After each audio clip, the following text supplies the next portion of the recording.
Assalamualaikum warahmatullahi wabarakatuh.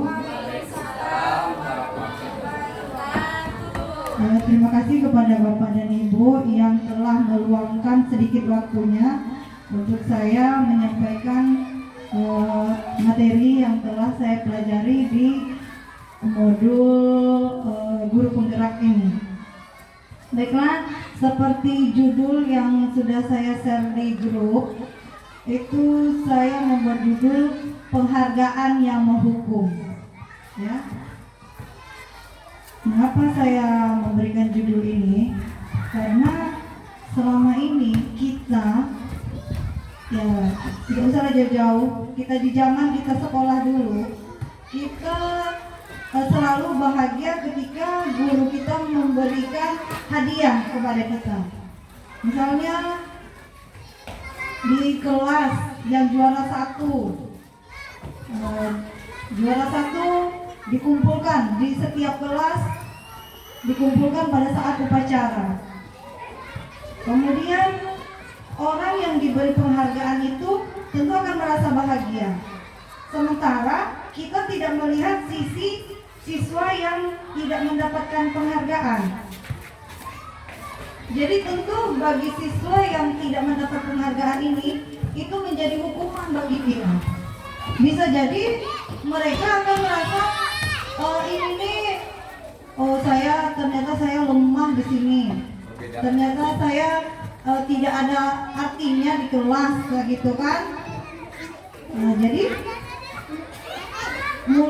mulailah kita berangsur-angsur merubah paradigma kita terhadap penghargaan. Ya, memang di satu sisi penghargaan yang kita berikan itu akan menjadi motivasi bagi siswa kita supaya dia lebih maju lagi. Tapi kita sering lupa bahwa bagi anak yang tidak mampu mengikuti apa yang diharapkan oleh gurunya tadi, itu menjadi suatu tekanan bagi mereka. Ya, dari penghargaan tadi. Kemudian lagi, kadang-kadang kita selalu ini nak, lakukan ini, nanti ibu kasih bintang sekian, gitu kan? Jadi dorongan dia untuk berbuat bagus itu karena disuruh-suruh. Sekarang di paradigma baru kependidikan kita mengharapkan bahwa anak itu mau melakukan sesuatu itu dorongan dari dalam hatinya sendiri. Nah, jadi itu yang saya maksud dengan penghargaan itu menghukum. Seperti yang sudah kita ketahui tentang konsep stimulus. Kita lakukan, ada balasan. Ya, apa yang kita lakukan akan diberi balasan. Sekarang bolehlah, memang agak sulit ya, secara berangsur-angsur kita meniadakan yang namanya penghargaan. Karena penghargaan tadi akan memberi hukuman bagi mereka yang tidak sanggup mengikuti apa yang diharapkan oleh guru yang memberi penghargaan itu. Ya, kalau penyampaian saya cukup sekian. Jika ada tanggapan, dipersilahkan pada teman-teman. Jadi kita ibaratnya seperti sharing aja.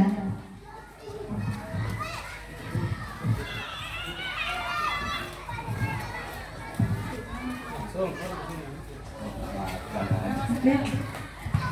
Masukannya teman-teman. Ada masukan silakan.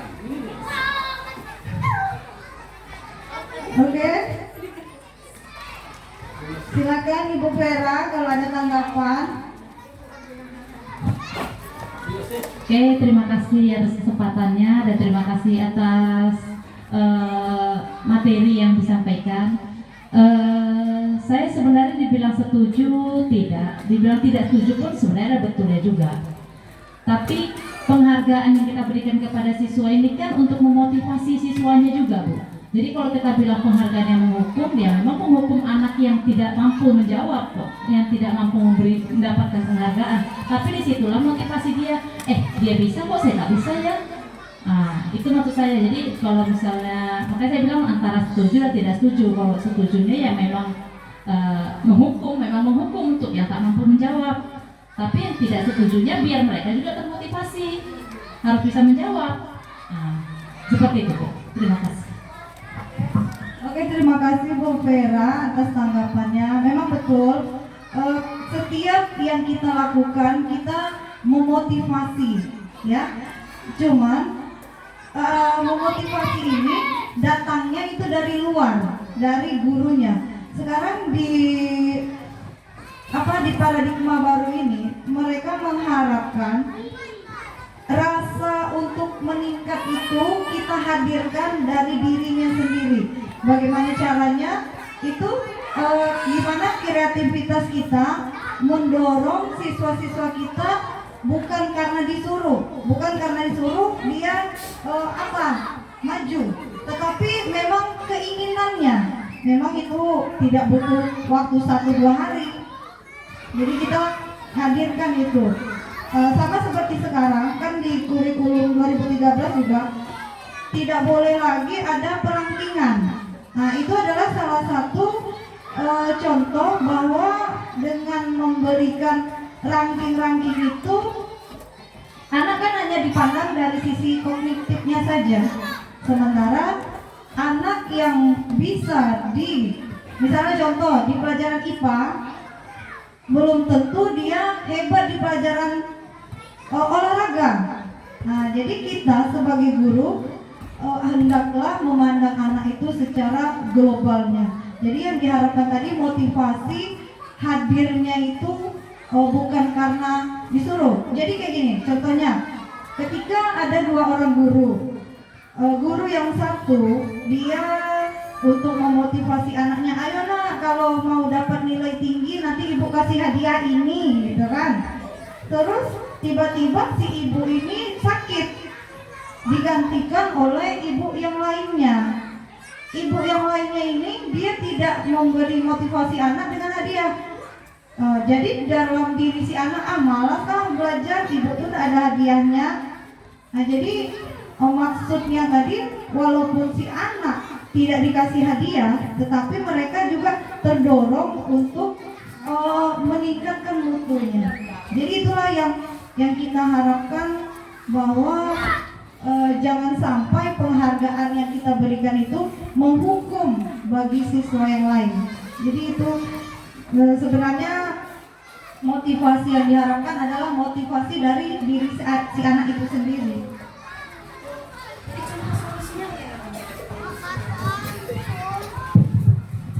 Baik Ibu, terima kasih juga atas tanggapan baliknya. Saya sedikit menambahi dari yang ditanggapi oleh Ibu Julia.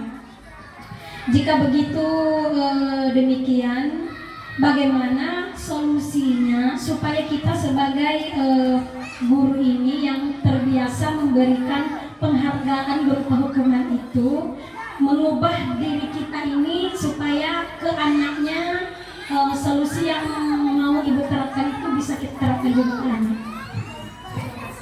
Terima kasih kepada Ibu Rika atas tanggapannya. Jadi kita untuk sekarang ini supaya si anak itu dia rela melakukan apa yang kita inginkan, tapi tanpa memberikan hadiah tadi. Jadi itulah tadi tugas kita sebagai guru, kita harus menciptakan suasana di mana si anak merasa kalau dia itu tidak sedang disuruh-suruh. Kita motivasikan. Contoh, misalnya anak mau menulis, kita berikan dia, ayo nak, kalau kamu tidak nulis, nanti kamu gimana? Kamu nanti gimana? Kamu mau jadi apa ini kalau tidak mau nulis? Jadi kita motivasikan, kita hadirkan dulu dia rasa suka. Contoh dengan menulis tadi. Kalau dia sudah kita dorong, kita kan memang memotivasi dia, tapi kita ingin dari hatinya. Jadi dengan kata-kata guru tadi, oh iya, aku mau nulis, gitu kan? Karena kalau tidak nulis nanti orang tua makuk misalnya dari dalam diri dia, bukan karena ayo nak nulis, nanti kalau siapa yang tidak mau nulis tidak ibu kasih hadiah, gitu kan. Kalau itu kan untuk mungkin yang demikian bisa di pelajaran tulis kalau untuk di kelas tinggi, atau di kelas rendah untuk di calistunnya. Tapi bagaimana kalau misalnya di kelas tinggi untuk pembelajaran MTK? Sementara kita mengharuskan anak untuk hafal perkalian. Nah, kalau kita tidak ibaratnya memotivasi, ibaratnya dengan keras mendorong dia supaya ada jika ada tuntutannya lah gitu, jika tak dihafal nanti begini. Karena kalau tidak demikian kan nanti dianya juga yang rugi. Sementara temannya hafal, dia tidak hafal. Nanti materi ini kan seputar perkalian, kan yang rugi siapa kalau dia tidak hafal.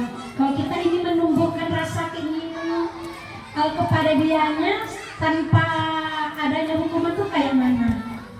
Terima kasih. Oke, terima kasih Bu Rika untuk tanggapannya kembali. Jadi perlu kita ketahui bahwa kita sebagai guru itu punya 5 posisi kontrol, ya. Ada 5 posisi kontrol. Kontrol guru yang pertama adalah posisi penghukum. Di mana guru yang mempunyai posisi penghukum ini dia selalu gini. Kamu misalnya contoh seperti dia tidak hafal matematika perkalian tadi. Kamu tidak hafal matematika, awas nanti ibu kasih kamu nilai sekian, kata dia kan. Tentu setelah dia dimarah-marah seperti itu sama gurunya, bisa jadi pas pulang sekolah dia kan ada rasa sakit hati sama gurunya. Misalnya kan entah ban, misalnya bawa motor lah gurunya kan, entah dibocorkannya lah ban dia, entah dia apanya, entah pokoknya sesuatu yang rasanya yang biar terpuaskan sakit hatinya. Kemudian posisi yang kedua, posisi guru sebagai pembuat rasa bersalah. Ya biasanya guru yang pembuat rasa bersalah ini dia akan lembut bicaranya. Katanya, kamu kok seperti itu? Katanya, kamu gak kasihan ya sama ibu? Kamu gak malu ya? Selalu seperti itu kan. Kemudian yang ketiga itu posisi teman, ya. Saya jujur selalu memposisikan diri saya sebagai teman kepada siswa-siswa. Ternyata itu adalah posisi yang juga tidak efektif dan tidak bagus untuk jiwa si anaknya. Karena apa? Karena ketika guru lain tidak memperlakukan dia sebagai teman, dia tidak akan patuh sama guru itu. Ya, jadi itu juga posisi yang kurang bagus. Yang keempat, posisi pemantau. Posisi pemantau ini adalah posisi yang dia selalu bergerak dari strategi, dari konsekuensi. Misalnya kita membuat peraturan, kamu tahu kesalahan kamu apa? Jadi apa konsekuensinya? Jadi selalu memandang konsekuensi yang harus dilakukan si anak. Itu posisi pemantau. Jadi sekarang yang kelima itu posisi restitusi. Pada posisi restitusi ini kita mengharapkan si anak ini tidak merasa sedang dipantau, tidak merasa dia sedang dihukum, dan tidak merasa sebagai orang yang sangat-sangat bersalah akibat kelakuannya tadi. Tetapi dia merasa bahwa dia hadir memang telah ada di dalam dirinya itu keinginan. Jadi untuk kasus yang anak yang tidak mau menghafal perkalian tadi, pertama yang perlu kita lakukan, kita panggil dulu anaknya.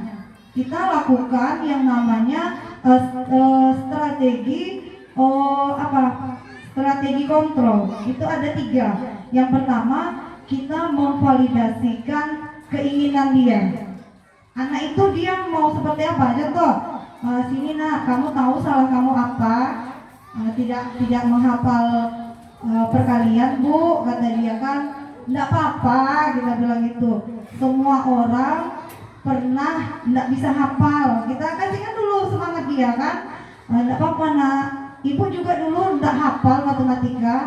Jadi yang kedua, setelah kita lakukan itu, kita memberi ke dia, tanyakan, kamu sebenarnya sekolahnya untuk apa? Jadi kan tentu ada jawaban sama dia kan. Saya mau pintar bu, saya mau menyenangkan orang tua saya bu, kata dia kan kayak gitu. Jadi kira-kira kalau kamu tidak bisa hafal matematika, senang tidak orang tua kamu? Kalau dia bilang tidak bu, jadi gimana? Jadi kita carikan jalan keluar bagi dia bahwa dengan supaya hadir di hatinya, kalau dia menghafal matematika, dia bisa pintar dan orang tuanya bisa senang. Tadi kan jawaban dia, saya ingin pintar bu. Jadi kalau kamu udah hafal bisa pintar tak kamu? Jadi solusi-solusi seperti itu yang kita tawarkan ke anak. Jadi setelah itu kita kasih dia keyakinan bahwa di dalam hatinya. Jadi dia kita mengontrol dia bukan karena kita suruh, tetapi karena langkah yang dia buat sendiri. Jadi kan tentu dia mau tak mau, oh iya ya kalau aku nggak hafal matematika, aku nggak bisa. Jadi motivasi yang hadir dari dalam dirinya bukan karena disuruh. Biasanya kita aja lah orang tua ya. Baru misalnya disuruh-suruh orang tentu sakit hati kita. Apalagi si anak. Jadi kita hadirkan dulu keinginan dia. Jadi dengan itu dia bisa mencari solusi bagi dirinya sendiri. Jadi itu yang bisa kita lakukan sehingga kita bisa mengurangi yang namanya penghargaan, dan penghargaan itu karena akan menghukum bagi mereka yang tidak tahu. Ya, saya rasa kalau ada pertanyaan lagi atau udah oke?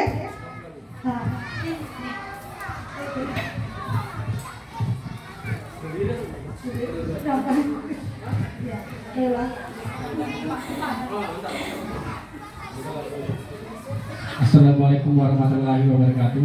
Waalaikumsalam warahmatullahi wabarakatuh. Terima kasih atas waktu yang telah diberikan. Mengenai judul penghargaan yang menghukum, nah ini menurut saya Bu ya, saya ingin tanyakan, kenapa menghukum bisa dikatakan penghargaan? Kenapa? Karena analogi saya sebagai penghargaan itu diberikan kepada berprestasi,